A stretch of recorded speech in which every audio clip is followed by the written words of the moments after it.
Se venía un tsunami y empecé a escribir sobre el tema, ¿no? Y un poco y hoy lo que hago es tratar de, digamos, de evangelizar, de convencer a la gente de este cambio de época, ¿no? O sea, yo estoy convencido de que estamos en un momento histórico, algo así como que estamos en una etapa tipo el Renacimiento. Y bueno, ¿qué es lo que caracteriza un cambio de época, ¿no? Un cambio de época se caracteriza por la irrupción o la aparición de una tecnología emergente, disruptiva, ¿no? El protocolo TCP/IP, o sea, el protocolo de Internet, los celulares, el Bluetooth, todos los dispositivos, es la tecnología que emerge, digamos. En el Renacimiento aparece la imprenta, por ejemplo, yo tomo esa analogía en el libro, ¿no? O sea, entonces, lo que caracteriza un cambio de época, por un lado, es una tecnología emergente. Cambios en las instituciones. O sea, en 1400 y tanto, un tipo llamado Martín Lutero pone 95 tesis en una iglesia de Holanda y cambia y plantea una nueva forma de organización de la institución más importante hasta ese momento, que era la iglesia, ¿no? Bueno, en este momento yo estoy convencido de que el diseño institucional está cambiando totalmente. Ya no es la empresa la unidad de organización o la unidad de producción, digamos, básica, o sea, desde la cual se genera valor, sino son las redes. Y yo los invito a ver los títulos finales de las películas, los créditos, como le dice cuando termina, para que vean cuántas empresas participan para hacer una película. O sea, hoy Hollywood no es una empresa la que hace una película, es un clúster de especialización. O sea, Hollywood sufrió un proceso de lo que se llama desintegración vertical, donde los grandes estudios siguen teniendo un poder, digamos, de gestionar la parte financiera, pero la organización para realizar un producto de tan vida corta, intangible como es una película, son redes, ¿no? O sea, una computadora, por ejemplo, está hecha con partes hechas en muchos países, por muchas empresas, digamos. O sea que la unidad de organización hoy no es la empresa de organización, sino las redes. O sea, la empresa sigue existiendo como un átomo, como un nodo, pero de algo mayor que son las redes.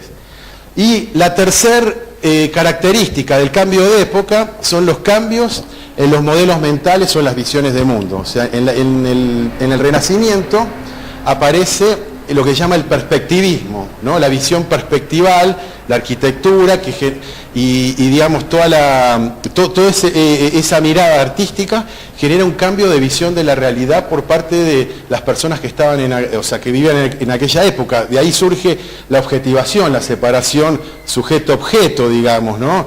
Antes, en la Edad Media, todo estaba como regido por lo divino, pero al generarse la perspectiva uno puede como distanciar y ver las cosas desde otro lugar, y de ahí viene todo el método hipotético deductivo, el positivismo, el empirismo, etc. O sea, como que derivó en eso. Y hoy estamos viviendo un cambio en los modelos mentales. O sea, de hecho, eso se puede analizar nosotros con ciertos modelos que permiten, o sea, porque el tema es lo siguiente: uno ve la realidad y piensa que los demás la ven de la misma manera que uno, y eso no es así. O sea, hay gente que está viendo las cosas de manera distinta. O sea, y eso se puede analizar, se puede medir, se puede entender, hay modelos, y bueno, y de alguna manera yo creo que los que hoy están interpretando esa realidad, después voy a hablar un poco más sobre ellos, tienen una forma de ver las cosas distintas, ¿no? Entonces, bueno, cambio de época, ¿qué onda, no? O sea, ¿a dónde va todo esto, no?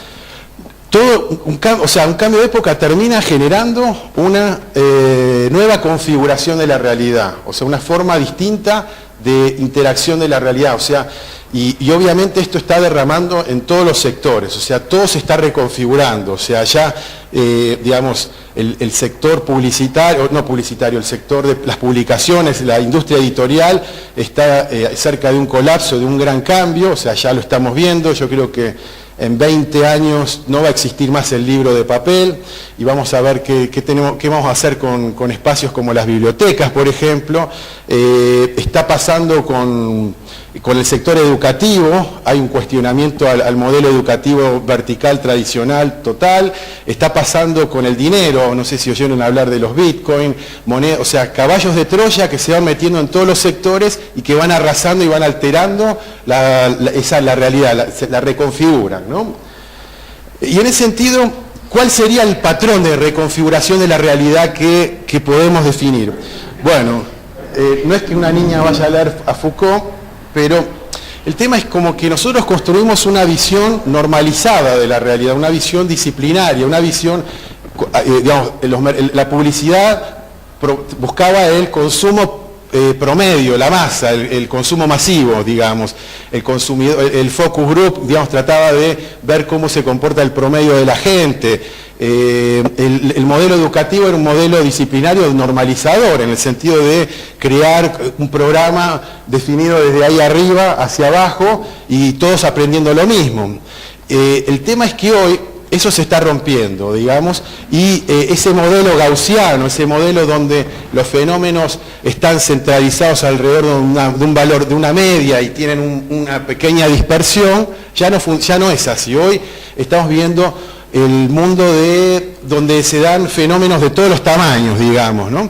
Y yo, digamos, me gusta citarlo a Foucault, porque Foucault se dio cuenta, él, por ejemplo, para estudiar la libertad, no iba a estudiar a la gente libre, sino que iba al extremo de la libertad, que es ir a las cárceles, y se ponía a analizar la privación total de la libertad, y de ahí analizaba el fenómeno de la libertad. Para estudiar la salud, iba a un hospital a estudiar la enfermedad y ahí entendía el fenómeno de la salud. Él lo llamaba antagonismo de estrategia. De hecho, hay un libro de él que se llama Los Anormales. O sea, él estudiaba lo anormal y de ahí generaba una teoría social de todo lo normal, de alguna forma.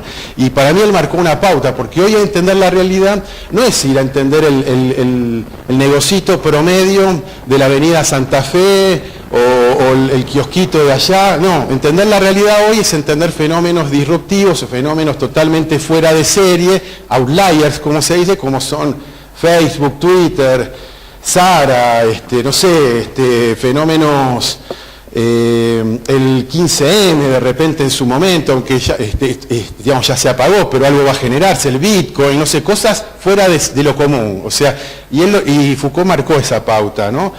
Entonces ahí hay una reconfiguración de la realidad, porque en el modelo o en el paradigma tecnoindustrial siempre se trataba de ver ver la realidad promedio, la masa, entender el fenómeno de la masa y no entender a los que se salen de la masa, digamos, ¿no?